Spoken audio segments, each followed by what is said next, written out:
Hi, I'm Tom from Wakefield Music Tuition. Today we're looking at how to plan your practice in a simple, realistic way. I'll give you an overview of how to organise your time so everything gets a workout without overthinking it.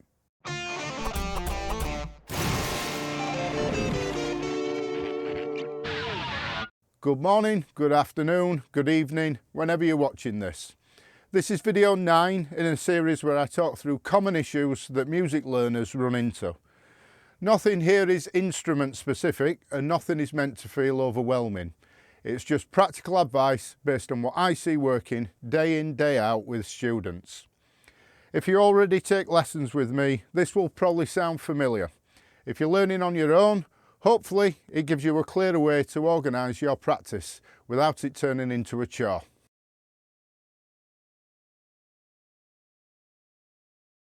A lot of people will sit down to practice with good intentions but no real plan.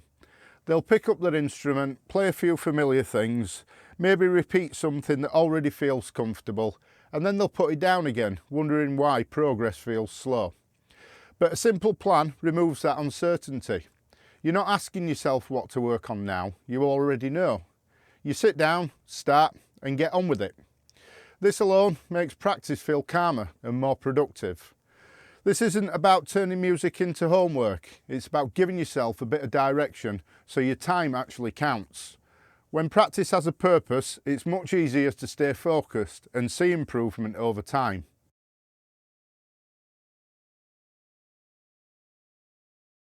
Instead of just sitting down to practice and jumping between lots of different things, I always encourage students to think in time blocks. A time block might be 15 or 20 minutes in length, sometimes a bit longer, but it's a consistent amount of time where you just focus on one thing. That could be a technique exercise, a specific song section, or you've got a particular weakness that you're trying to improve. The important part is during that block you stay with it. No hopping from scales to songs to random noodling.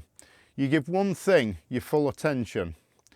This kind of focus is where real progress happens. It takes a few minutes just to settle into what you're doing. And if you keep switching tasks, you never quite get there. Sticking with one idea for a full block lets your hands, ears and brains actually adapt.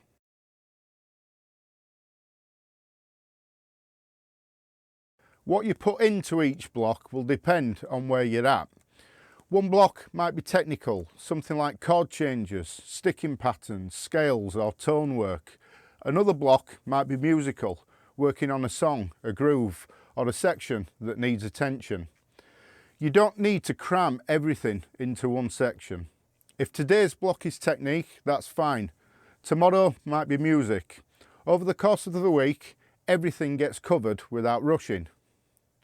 This approach also stops practice feeling scattered. You know exactly what today is about and you're not trying to fix everything at once. That's far less frustrating and much more sustainable.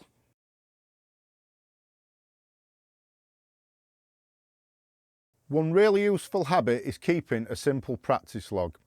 Now, it doesn't have to be anything fancy, just a notebook or a notes app where you write down each time what each block was spent on. This helps in two ways. First, it keeps you honest.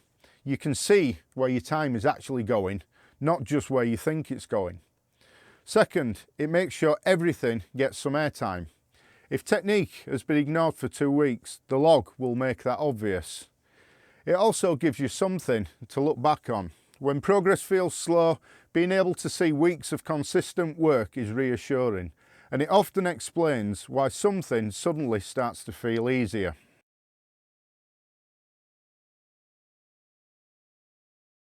A good plan isn't always about doing more, it's about doing things properly. Fewer topics, more focus, and enough time to actually improve on something before moving on. Some days will feel better than others, and that's quite normal. The goal isn't to feel amazing every session, it's to keep showing up and putting solid time into the right things. Over the weeks and months, that adds up in a big way. When practice is planned like this, it feels calmer, more purposeful and far more rewarding. You stop guessing and you start trusting the process.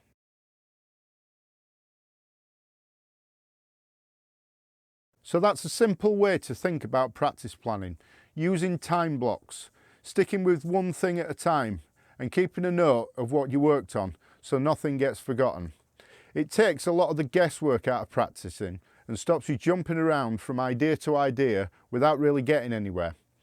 Over time, it also helps you see where your time is actually going and make sure everything that you're working on gets a fair bit of attention. If this was useful, feel free to subscribe for more practical videos like this. You're welcome to leave a comment as well, especially if your practice planning is something that you're struggling with. If you'd like to find out more about my tuitions or book lessons with me, you can visit my website. The link's in the description below. You'll find information about my lessons, availability, and how I help students build focused, effective practice routines. Thanks for watching, and I'll see you in the next video.